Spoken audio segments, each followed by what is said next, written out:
고향 류신. 지은이에 대해. 류신은 1881년에 중국 저장성 사오싱에서 태어났으며 1936년에 세상을 떠났습니다.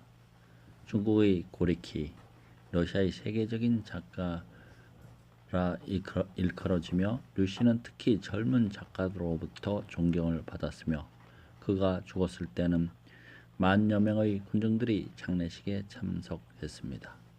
그는 주로 민중들의 어두운 삶을 그렸지만 그 속에 갇히게 하지 않고 희망을 갖게 했습니다.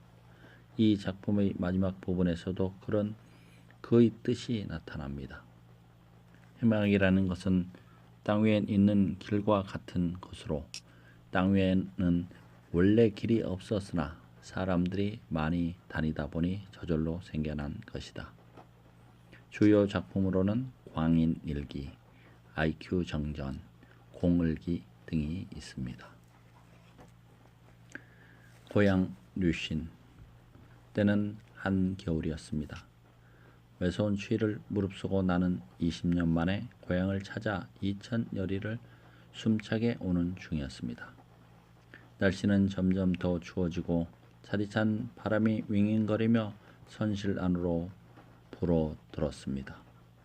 선창 틈으로 내다보니 희뿌연 하늘 아래 고향 마을이 널브러져 있었습니다. 아, 저것이 20년 동안 그토록 그리워하던 고향이란 말인가. 고향을 땅을 보는 순간 나는 가슴이 아팠습니다. 내가 그리는 고향과는 너무 달랐기 때문이었습니다. 어릴 때 보았던 고향은 분명 저러지가 않았습니다. 훨씬 더 아름답고 훨씬 더 정겨웠습니다. 그러나 막상 그때의 아름다움을, 그때의 정겨움을 말해보라고 한다면 한마디도 할 수 없을 것이었습니다. 모든 것이 어렴풋할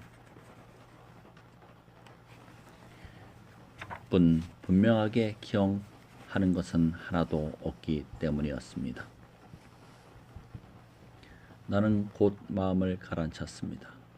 그리고 생각했습니다. 고향은 본래 저러했다고.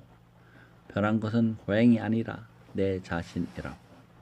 그러면서도 즐거운 마음으로 귀향한 것이 아니기 때문에 정겨운 고향조차 삭막해 보이는 것은 아닐까 싶었습니다. 사실 이번에 나는 고향과 영원히 작별을 하러 왔습니다. 오랫동안 우리 가족이 함께 살았던 집을 다른 사람에게 팔아넘기고 이사를 하러 온 것입니다. 이미 계약은 끝났고 집을 넘겨줄 날짜가 금년 말이었으므로 설날 전에는 집을 비워주어야 했습니다. 이제까지 고향을 지키고 있던 가족들은 내가 밥벌이를 하고 있는 고장으로 떠나야 했습니다. 이튿날 아침 나는 마침내 그 오래된 집 앞에 서 있었습니다. 황야한 길가에 서 있는 집의 깨진 기와지붕 위에서 메마른 풀잎들이 바람에 부대끼고 있었습니다. 이것은 마치 이 오래된 집의 주인이 바뀌지 않을 수 없었던 까닭을 설명해 주고 있는 듯 했습니다. 가족들 대부분이 먼저 이사를 간 탓에 집안이 몹시 적적했습니다. 그때까지 집을 지키고 있는 사람은 늙은 어머니와 8살짜리 조카 흥얼이었습니다. 어머니는 내가 온 것을 알고 곧장 달려 나왔습니다. 어머니 뒤로 흥얼이 보였습니다. 어머니는 무척 반가워했습니다. 그러나 별다른 말 없이 내게 자리를 고운하곤 차를 내왔습니다. 이사를 간다는 현실이 어머니에게는 큰 아픔이기 때문일 것입니다. 나는 처음 본 흥얼은 먼 발치에서 새까만 눈동자만 굴리고 있었습니다. 결국 내가 먼저 이사에 대한 말을 할 수밖에 없었습니다. 나는 이사 갈 집을 얻어 놓았으며 가구도 얼마간 사 놓았고 그 외의 것은 집에 있는 목기를 팔아서 장만하자고 말했습니다. 어머니는 체념한 듯 고개를 끄덕였습니다.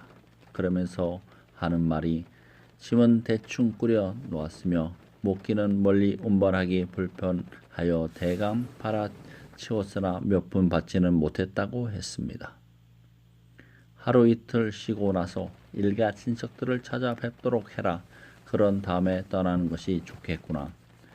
어머니 말에 이번에는 내가 고개를 끄덕였습니다. 그러지요. 참 눈투가 집에 올 때마다 내 소식을 묻는구나. 한번 만나보고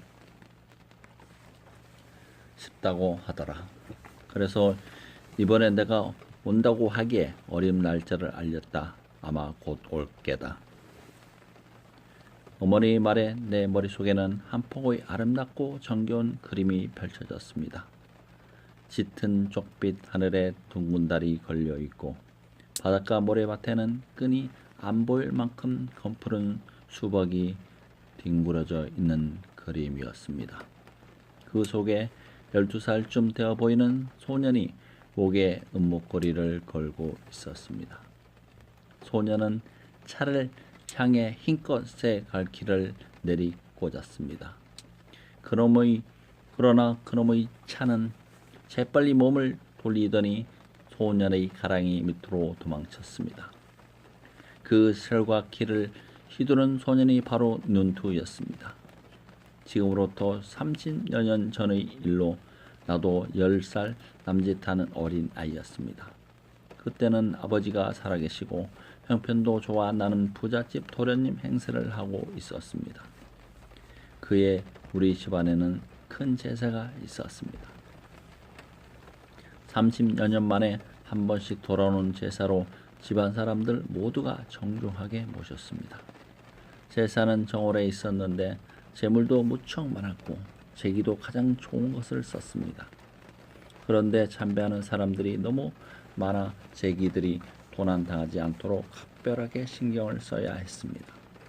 그러나 우리 집에는 망월, 자신의 농사를 지으면서 설이나 명절 때 또는 소장인으로부터 소장료를 별을 받아들일 때에만 일정한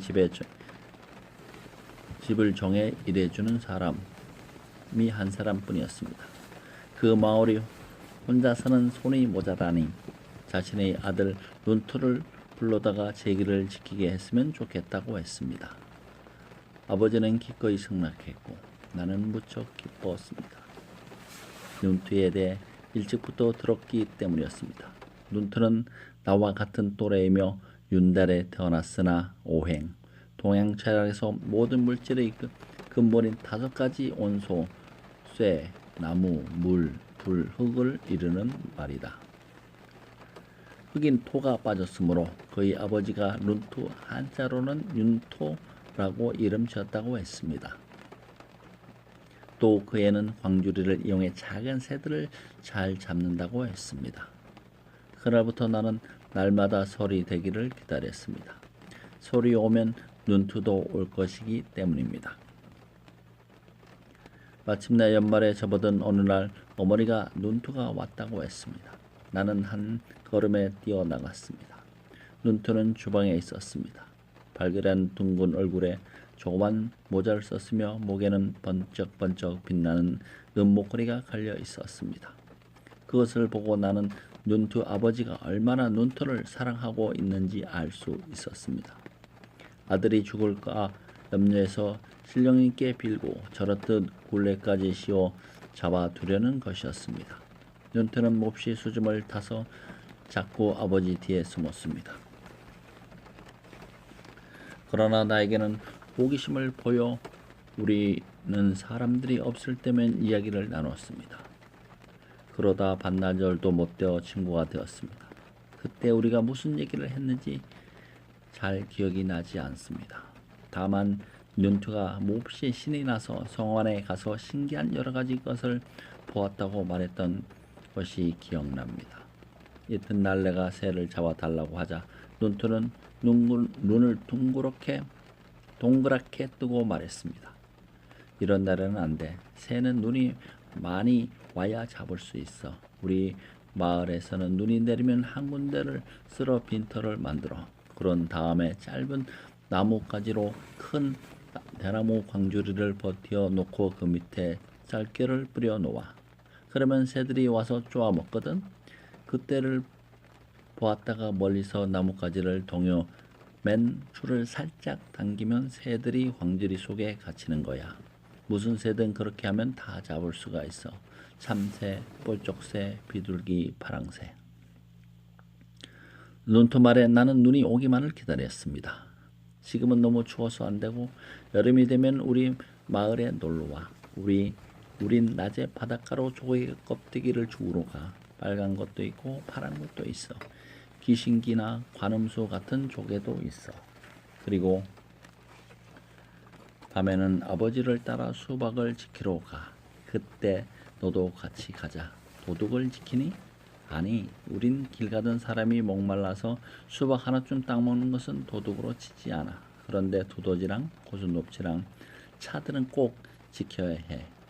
달빛에 땅바닥에서 바스락바스락 소리가 나면 그 차란 놈이 수박을 갉아먹는 소리야.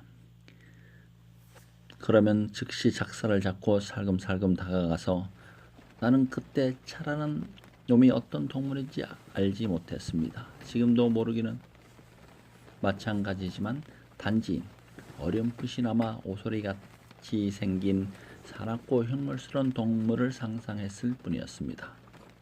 그놈이 사람을 물지 않니? 서갈키를 가졌거든. 그런데 차는 보는 즉시 찔러야 해. 놈이 워낙 야가 빠져서 도리어 이쪽으로 달려드는 척하면서 살짝 가랑이 밑으로 빠져 도망가거든. 특히 그놈 털은 기름처럼 매끄러워서. 나는 세상에 그렇게 신기한 일이 많은 줄은 몰랐습니다.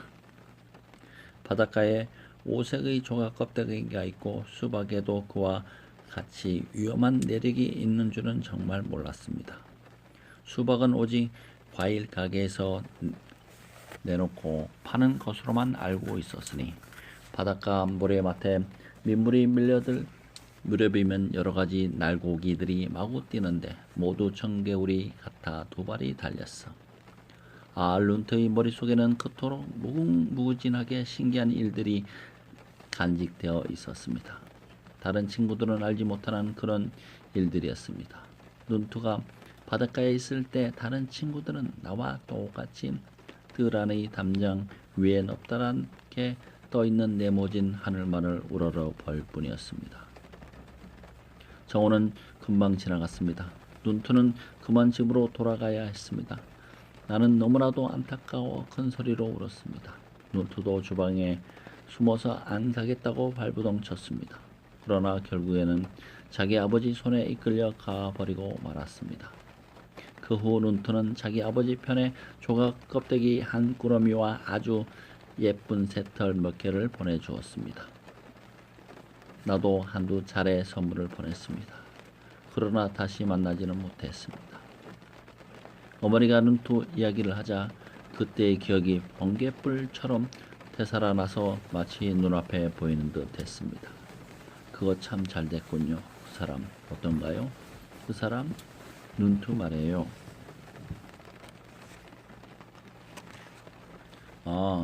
그도 신통치 못한 모양이더라. 어머니가 밖을 내다보며 말했습니다. 저 사람들이 또 왔구나. 말로는 목기를 사겠다고 와서는 손에 닿는 대로 집어간단다. 아무래도 나가 봐야겠다. 어머니가 일어나서 밖으로 나갔습니다. 문 밖에서 몇몇 여자들의 목소리가 들렸습니다. 나는 흥어를 앞으로 당겨놓고 이것저것 말을 걸어보았습니다. 글씨는 쓸 줄 아니? 다른 데 가고 싶니? 우리 기차 타고 가요. 그래, 기차 타고 간다. 배는요? 먼저 배를 타고. 그때였습니다. 갑자기 머리 위에서 갈라지는 듯한 여자 목소리가 났습니다. 세상에 저래 몰라보겠구려. 숨이 길어 놓으니까. 고개를 들어보니 광대뼈가 불쑥 솟고 입술이 얄팍한 50대 여자가 내 앞에 서 있었습니다. 양쪽 손은 허리춤에 얹고 두 다리를 벌리고 선 모습이 마치 제도 기구 중의 컴파스와 같았습니다. 저 몰라요?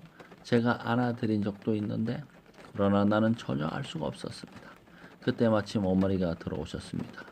모르겠니? 어머니가 나와 컴퍼스 같은 여자를 번갈아 보며 물었습니다. 길 건너에 살던 양색씨 둘째 아주머니잖아. 두부 가게를 하던. 나는 그제야 생각이 났습니다.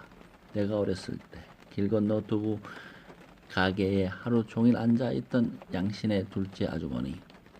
사람들이 두부 가게에 서시 월남 중국 월나라의 미인이라고 불렀던 여자였습니다. 그러나 그때는 뽀얗게 분을 발랐고 광대뼈도 저렇게 솟아있지 않았던 것 같았습니다. 입술도 저렇게 얄팍하지 않았던 것 같았으며 하루 종일 앉아서만 있어서 저렇듯 캠퍼스 같은 자세인 줄도 몰랐습니다. 그때 사람들은 그 여자 때문에 두부 장사가 무척 잘 된다고들 했습니다.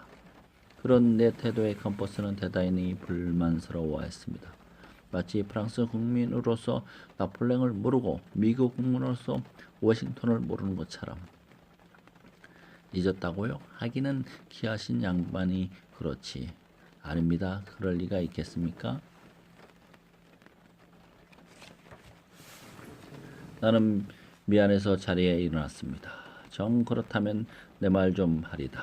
신 도련님, 당신네는 내 부잔데 가져가기도 거추장스러운 저 따위 낡아 빠진 목기들을 대체 어디다 쓰시겠다는 거요. 그러지 말고 내가 가져가게 해 주시구려. 우리같이 가난뱅이 집에서는 너끈히 쓸 수가 있으니 전 절대로 부자가 아닙니다. 저것들을 팔아야만 다시.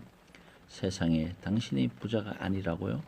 높은 벼슬을 하고 부인을 셋이나 거느리고 외출할 때는 8사람이 떠매는 가마를 타고 다니면서도 부자가 아니라고요? 나는 더 이상 대꾸할 말이 없었습니다. 하기야, 돈이란 있으면 있을수록 가지고 싶어하는 게 사람 마음이죠. 그러니까 더욱 부자가 되겠지만. 그러더니 캠퍼스는 토라진 얼굴 획 돌아서 나갔습니다. 나가면서 어머니 장갑을 슬쩍 허리춤에 쑤셔 넣었습니다. 잠시 후 근처에 사는 일가 친척들이 찾아왔습니다. 나는 그들과 이런저런 이야기를 나누면서 틈틈이 짐을 꾸렸습니다. 이렇게 하나를 보냈습니다. 그날따라 날씨가 몹시 추웠습니다. 오후에 점심을 먹고 차를 마시며 앉아 있는데 밖에서 사람 소리가 났습니다. 나는 무심코 고개를 돌리다 벌떡 일어섰습니다. 눈투였습니다. 나는 첫눈에 그가 눈투임을 알았습니다. 내가 기억하고 있는 눈투는 아니었지만 그는 분명히 눈투였습니다.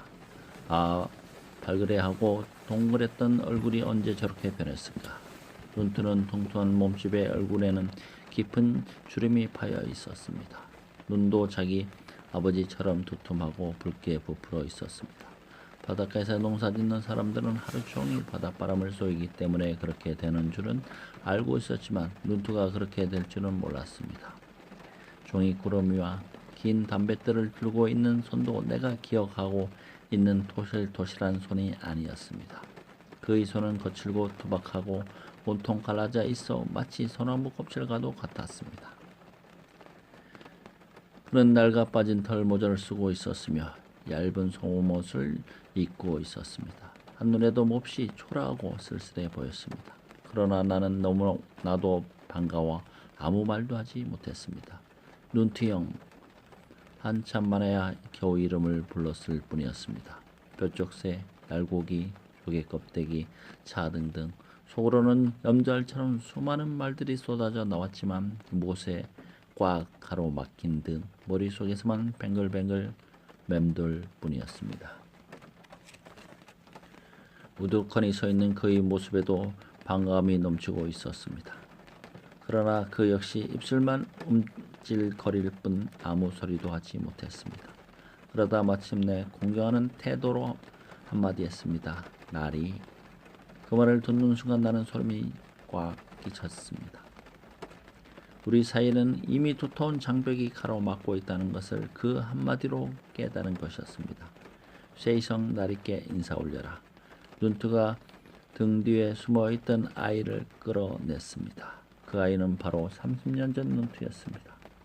얼굴이 누렇고 야위었으며 목걸이를 걸고 있지 않았을 뿐 눈투의 어릴 때 모습 그대로였습니다. 이놈이 다섯째입니다. 세상 구경을 못해서 어리벙벙한 모양입니다. 그때 어머니와 흥얼이 내려왔습니다. 말소리를 들은 모양이었습니다. 마님 편지는 벌써 받았습니다. 편지를 받고 얼마나 기뻤는지 모르겠습니다. 나리가 돌아오신다는 것을 알고. 아니 자네 왜 그렇게 어려워하나. 전에는 서로 형이니 아우니 하고 부르더니 그냥 전처럼 부르게.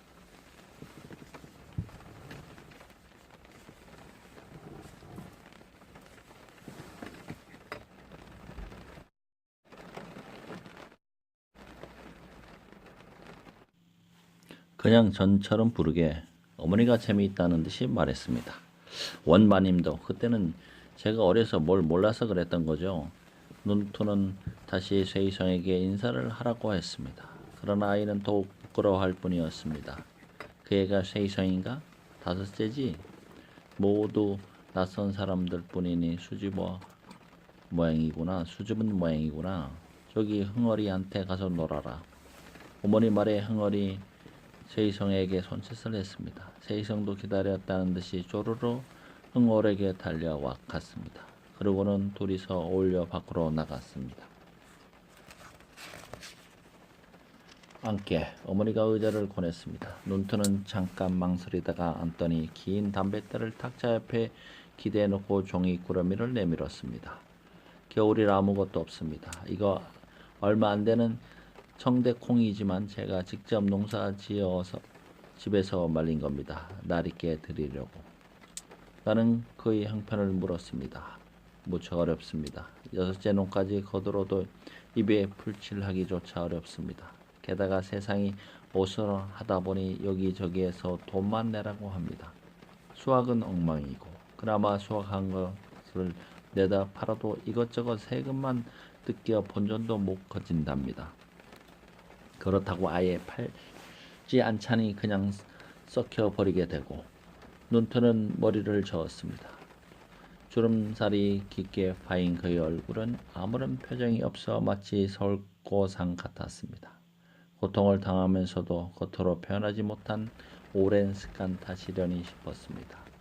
이왕 왔으니 며칠 푹 쉬다 가게나. 어머니 말에 담뱃달을 빨던 눈투가 고개를 저었습니다. 아닙니다. 일이 바빠서 내일 바로 돌아가야 합니다. 그보다 밥 있으면 좀 주십시오. 아직 점심전이다. 주방에 가보게. 찬밥이 있을 테니 볶아 먹도록 하게. 눈투가 나가자 어머니는 길게 한숨을 쉬었습니다. 많은 자식들의 굶주림, 흉년의 가혹한 세금, 군인들과 벼슬아치들의 억압에 시달려 저렇듯 장승같이 굳어졌을 겁니다. 어머니는 가지고 갈 필요 없는 물건들을 눈투에게 주자고 했습니다. 밥을 먹으러 눈투는 몇 가지 물건을 골랐습니다. 긴 탁자 2개의 의자 4개, 쌍으로 된 향로와 촛대, 그리고 거울 하나였습니다. 또 우리가 떠날 무렵의 집재, 우리 고장에서는 밥을 지을 때 집을 떼는데 그 재가 모래밭에 비료로 쓰입니다. 를 배로 실어 가겠다고 했습니다. 그날 밤 우리는 다시 이런저런 얘기를 나누었습니다. 그러나 특별한 이야기는 없었습니다. 이튿날 아침 그는 세이성을 데리고 일찍 돌아갔습니다. 그리고 다시 아래가 지났습니다. 우리가 떠나는 날이었습니다. 눈투는 아침 일찍 왔습니다. 이번에는 세이성 대신 5살짜리 딸아이를 데리고 와서 배를 지키게 했습니다. 우리는 바빠서 아무런 얘기도 나눌 수가 없었습니다. 손님도 적지 않게 왔습니다. 전송해주는 사람, 물건을 가지러 온 사람, 전송 겸 물건을 가지러 온 사람들이었습니다. 저녁이 되어 우리가 배에 오를 무렵에는 그 오래된 집은 텅 비게 되었습니다. 그동안 집안을 꽉 채고 있던 낡고 흐른 또 크고 작은 물건들은 이미 이런저런 이유로 채워져 있었습니다. 우리가 탄 배는 곧장 앞으로 나갔습니다. 양쪽 기슭의 푸른 산들이 황혼에 묻혀 검푸른 빛으로 변했으며 연이어 고물 배의 뒷부분 쪽으로 사라져갔습니다. 흥얼과 나는 선창에 기댄 채 밖의 어스름한 풍경을 보고 있었습니다. 큰아버지, 우리 언제 돌아와요? 흥얼이 물었습니다. 언제 돌아오냐고? 아직 가지도 않아서 벌써부터 돌아올 생각을 해? 세이성이 저한테 자기 집에 놀러 오라고 했거든요. 흥얼이 크고 새까만 눈동자를 굴리며 말했습니다. 어머니와 나는 그만 웃고 말았습니다. 그렇게 해서 우리는 다시 눈티에 대해 이야기하기 시작했습니다. 어머니는 두부 가게 서씨가 이삿짐을 싸기 시작한 후로 매일 집에 찾아왔다고 했습니다. 그저께는 잿더미 속에서 10개 남짓한 주발과 접시들을 찾아내더니 신이 나서 떠들어대더라고 했습니다. 그것은 눈토가 몰래 묻어둔 곳으로 재를 운반해 갈 때 가져가려고 했다는 것입니다.